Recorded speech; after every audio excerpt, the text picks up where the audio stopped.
మహానాడు మహోత్సవం తెలుగు వాళ్ల పండగని పామర్లు ఎమ్మెల్యే వర్ల రాజ్కుమార్ రాజా అన్నారు. కేవలం 11 నెలల్లోనే మంచి ప్రభుత్వంగా పేరు తెచ్చుకున్న కూటమి సర్కార్ ముఖ్యమంత్రి ఇక్కడి నుంచి రాష్ట్రానికి దిశ నిర్దేశించే నిర్ణయాలను ప్రకటించనున్నారని తెలిపారు.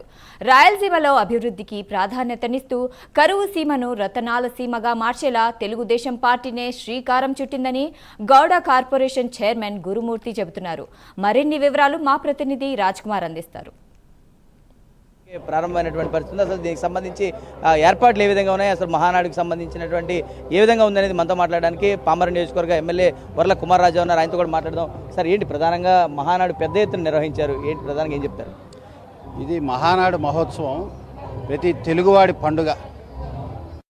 ఏదైతే గత 5 సంవత్సరాల దుర్మార్గ పాలన నుంచి ప్రజలందరూ కూడా స్వేచ్ఛా వాయువులు పీల్చుకుంటూ కూటమి రావాలి, ముఖ్యమంత్రిగా చంద్రబాబు గారే ఉండాలి అనే దిశగా అందరూ కూడా అద్భుతమైన మ్యాండేట్ ఇచ్చి గెలిపించి 11 నెలల మంచి ప్రభుత్వం అనే పేరు తెచ్చుకొని జరుగుతున్న ఈ మహానాడు కార్యక్రమంలో ఏమి జరుగుతుంది, ఇక్కడి నుంచి దిశ ఆంధ్రప్రదేశ్ భవిష్యత్తుకి భరోసా, ఒక బాధ్యత, ఒక అకౌంటబిలిటీ ఉండే నేత చంద్రబాబు గారు ఇక్కడి నుంచి ఏమి పిలుపు ఇవ్వబోతున్నారు, ఇక్కడి నుంచి ఎలా ముందుకు తీసుకెళ్ళిపోతున్నారు.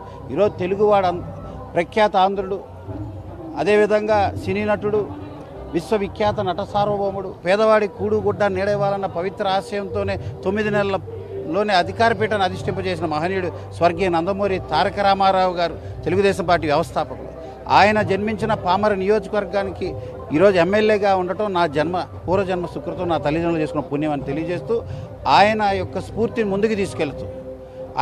ముందుకు తీసుకెళ్తూ ముఖ్యమంత్రి చంద్రబాబు గారు తెలుగు వారందరికీ కూడా గర్వకారణంగా నిలబడి దేశ విదేశీయుల ప్రశంసలు అందుకొని నవ్యాంధ్రప్రదేశ్ నిర్మాణం కానీ, అటు అమరావతి, ఇటు పోలవరం కానీ, రాష్ట్ర బిడ్డల భవిష్యత్తు కానీ, పెట్టుబడులు తీసుకురావడం కానీ, ఈ అన్నిటికీ కూడా ఒక దిశగా ఈ మహానాడు కార్యక్రమం చూడబోతున్నాం. అదేవిధంగా యువనేత లోకేష్ బాబు తనదైన శైలిలో అద్భుతంగా రూపాంతరం చెంది క్రమశిక్షణకు మారుపేరు.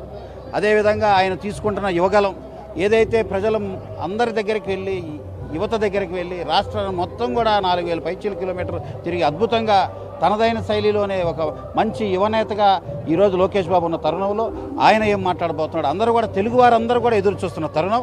ఆంధ్రప్రదేశ్ ప్రజలందరూ కూడా దేశవ్యాప్తంగా ఎక్కడున్నా కానీ తెలుగువారందరూ కూడా మహానాడు వైపు చూస్తున్నారు. ఎందుకంటే రాష్ట్రంలో ఎలాంటి పరిస్థితులు అందరికీ తెలుసు. ఆర్థిక వ్యవస్థ చిన్నభిన్నమైందో తెలుసు, అప్పులు, మరి వీటన్నిటికీ కూడా ఈరోజు తెలంగాణ హైదరాబాద్, అదేవిధంగా తమిళనాడుకి చెన్నై, కర్ణాటకకి బెంగళూరు ఉన్నట్టుగా మరి ఆంధ్రప్రదేశ్కి ఏముంది అంటే అమరావతి అని గర్వంగా చెప్పుకునే పరిస్థితి తీసుకురావాలన్నా, అమరావతి పునర్నిర్మాణం అయి బ్రహ్మాండంగా పరుగులు తీయాలన్నా, పోలవరం పూర్తి కావాలన్నా వీటన్నిటికీ చంద్రబాబు గారే. మీ దగ్గర ఏముంది అని ఎవరైనా తెలుగువాడిని ఎవరైనా ప్రశ్నిస్తే మాకు చంద్రబాబు గారి యొక్క ఆలోచన ఉంది, చంద్రబాబు గారి యొక్క విజన్ ఉంది, అదే మా రాష్ట్రానికి పెట్టుబడి అనే దిశగా అందరూ ఆలోచిస్తున్న తరుణంలో ఈ మహానాడు పెద్ద వేదిక కాబోతుంది. అంగరంగ వైభవంగా ఈ కడప ముస్తాబైంది.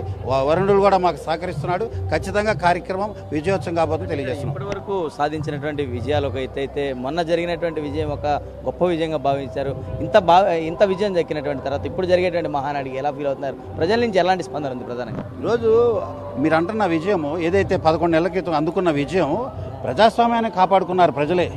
శాంతి భద్రత సజావుగా ఉండాలి, స్వేచ్ఛా వాయువులతో ప్రజలు జీవించాలనే ఒక మంచి మహోన్నతమైన సంకల్పంతో ప్రజలు ఇచ్చిన మ్యాండేట్. ఇదేదో మా గర్వమో మేము అద్భుతమైన మెజారిటీలో గెలిచాం కాదు, ప్రజలు మాపై పెట్టిన బాధ్యతని గత పాలకులు చేసిన దుర్మార్గాలు వాటన్నిటి నుంచి కాపాడుకుంటూ రాష్ట్రాన్ని ప్రజలే కాపాడుకున్నారు. చంద్రబాబు గారు, లోకేష్ బాబు గారు, పవన్ కళ్యాణ్ గారు వీరి యొక్క నాయకత్వంలో అద్భుతంగా రాష్ట్రం ముందుకు నడుస్తుందని ఆశాభావం వ్యక్తం చేశారు. ఖచ్చితంగా ఈ మహానాడులో రాష్ట్రాన్ని ఉద్దేశించి, భవిష్యత్తును ఉద్దేశించి ప్రజలందరూ ఎదురు చూస్తున్న తరుణంలో ఖచ్చితంగా మంచి పెనుమార్పు జరగబోతుందో తెలియజేస్తుంది. మనతో గౌడ్ కార్పొరేషన్ చైర్మన్ వీరం గురుమూర్తి ఉన్నారు. ఆయనతో కూడా మాట్లాడదాం. సార్, ప్రధానంగా ఏంటి ఇంత పెద్ద మహానాడు నిర్వహించారు? 3 తరాలకు సంబంధించినటువంటి ఫోటో ఎగ్జిబిషన్ పెద్ద ఎత్తున ఏర్పాటు చేశారు. ప్రజలు కూడా స్వచ్ఛందంగా తరలి వస్తున్నారు. ఏం చెప్తారు ప్రధానంగా? బహుశా మొట్టమొదటిసారిగా రాయలసీమ ప్రాంతంలో కడప జిల్లాలో మొట్టమొదటి మహానాడు అంటే మొదటిసారికి ఇక్కడ పెట్టుకున్నాం. చాలామంది అనుకున్నారు ఇక్కడ అసలు ఎట్లా ఉంటుంది, వసతి ఉంటుందా, ప్రాంగణం ఏంటని. విశాలమైనటువంటి ప్రాంగణం, ఎప్పుడూ లేదు ఇంత విశాలమైన ప్రాంగణం, విశాలమైనటువంటి పార్కింగ్, అదేవిధంగా వసతి కూడా లేదు అనుకున్నారు. కానీ 10,000 మందికి బెడ్స్ వేసాం, అందుట్లో 60% ఏసీ బెడ్స్ వేసాం. అంతేకాకుండా దాదాపుగా 1200 రూములు పెట్టాం. మేం కాకుండా కొన్ని వేల మంది ఇంకా వేరే బుక్ చేసుకున్నారు, వేరే అకామిడేషన్లు పెట్టుకున్నారు. ఈ విధంగా కడప చుట్టుప్రక్కల అన్ని ప్రాంతం నుంచి కూడా బద్వేలు కావచ్చు, తర్వాత పొద్దుటూరు కావచ్చు, లేకపోతే పులివెందులు కావచ్చు, రాయచోటి కావచ్చు, రాజంపేట కావచ్చు, రైల్వే కోడూరు కావచ్చు, జమ్మలమడుగు కావచ్చు, పొద్దుటూరు అన్నింటిలో కూడా పెట్టాం. బ్రహ్మాండమైన అకామిడేషను. ఎన్ని వేల మంది వచ్చినా కూడా చంద్రబాబు నాయుడు గారు, లోకేష్ బాబు గారు ఒకటే చెప్పారు, సామాన్య కార్యకర్తకు కూడా ఎక్కడ ఇబ్బంది పడకూడదు అన్నాడు. సో వాళ్ళ వసతి కమిటీలో ఉన్న నేను మా అచ్చెన్నాయుడు గారు ఆధ్వర్యంలో కమిటీ చైర్మన్గా, మరి ఇక్కడ సవితమ్మ గారు, అదేవిధంగా శ్రీనివాసరెడ్డి గారు ఆధ్వర్యంలో పెద్ద ఎత్తున చేసాం. ఒక్కటే ఇవాళ చూడండి, ఇది ఒక కన్నుల పండుగ. అన్న నందమూరి తారక రామారావు గారి బ్రహ్మాండమైనటువంటి జీవిత విశేషాలను ఇక్కడ ప్రదర్శించాం. మరి ముఖ్యంగా ఈ రాయలసీమ ప్రాంతంలో మనం ఒక విషయం గుర్తుపెట్టుకోవాలి అందరూ కూడా. ఈ రాయలసీమ ప్రాంతంలో ఒకప్పుడు ఫ్యాక్షన్ ఉంటే ఫ్యాక్షన్ అంతమొందించి అభివృద్ధి సంక్షేమాన్ని పరిచయం చేసినటువంటి పార్టీ తెలుగుదేశం పార్టీ, నందమూరి తారక రామారావు గారు, నారా చంద్రబాబు నాయుడు గారు. సో ఇప్పుడు కూడా రాయలసీమ ఏదైతే ఉందో రతనాలసీమ చేయబోతున్నా ఉన్నాం. ఇవాళ అభివృద్ధి ఒక కియా కావచ్చు, లేకపోతే ఇక్కడ నీటి రంగంలో కానివ్వండి, హార్టికల్చర్ కానివ్వండి, తెలుగు గంగ కానీ ఇవన్నీ తీసుకొచ్చింది తెలుగుదేశం పార్టీ. కాబట్టి ఖచ్చితంగా రాష్ట్రంలో భవిష్యత్తు గురించి చర్చిస్తాం, పార్టీ గురించి చర్చిస్తాం, ప్రభుత్వం గురించి చర్చించి ఒక మంచి నిర్ణయాలు తీసుకుంటాం. మంచి తీర్మానాలు ప్రవేశపెట్టబోతున్నారు. ప్రజలకు సంబంధించి కూడా లోకేష్ నాయకత్వాన్ని బలపరచాలని అందరూ కూడా స్వాగతించబోతున్నారు. ఏంటి ప్రధానంగా ఏంటి సార్? ఈసారి వినూత్నంగా నారా లోకేష్ గారి ఆధ్వర్యంలో మొదటి రోజున పార్టీ యొక్క విధి విధానాల గురించి చర్చించుతా ఉన్నాం. రెండో రోజు ప్రభుత్వం యొక్క సంక్షేమ అభివృద్ధి గురించి చర్చించబోతా ఉన్నాం. లోకేష్ గారి ముద్ర ఖచ్చితంగా, ఎందుకంటే ఆయన ముందు చూపున్నటువంటి లీడర్, తండ్రికి తగ్గ తనయుడు. ఖచ్చితంగా భవిష్యత్తులో తెలుగుదేశం పార్టీకి దిశ నిర్దేశించగల దమ్ము ధైర్యం ఉన్నటువంటి నాయకుడు. కాబట్టి ఆయన నాయకత్వంలో ఇవాళ మహానాడు అంగరంగ వైభవంగా జరుగుతుంది. రాబోయేలో కూడా జరుపుకుంటాం. తెలుగుదేశం పార్టీ, తెలుగు జాతి ఉన్నంతకాలం నందమూరి తారక రామారావు గారు ఏనాడు ముహూర్తం పెట్టారో ఈ ఆకాశం భూమి ఉన్నంతకాలం తెలుగుదేశం పార్టీ ఉంటుంది. మహానాడు నిర్వహించబోతా ఉన్నారు. ప్రజలందరూ కూడా పెద్ద ఎత్తున ఈ కార్యక్రమానికి హాజరవబోతున్నారు. ఇప్పటికే 3 రోజుల పాటు కన్నుల పండుగగా ఈ కార్యక్రమం జరగబోతున్నట్టు కూడా ఏదైతే అటు ఎమ్మెల్యే కుమార్ రాజాతో పాటు ఇటు వీరంగి గురుమూర్తి కూడా చెప్పినట్టు దిక్కున్నటువంటి తాజా పరిస్థితి. కెమెరా పర్సన్ సురేందర్తో రాజ్ కుమార్, ప్రైమ్ న్యూస్, కడప నుంచి.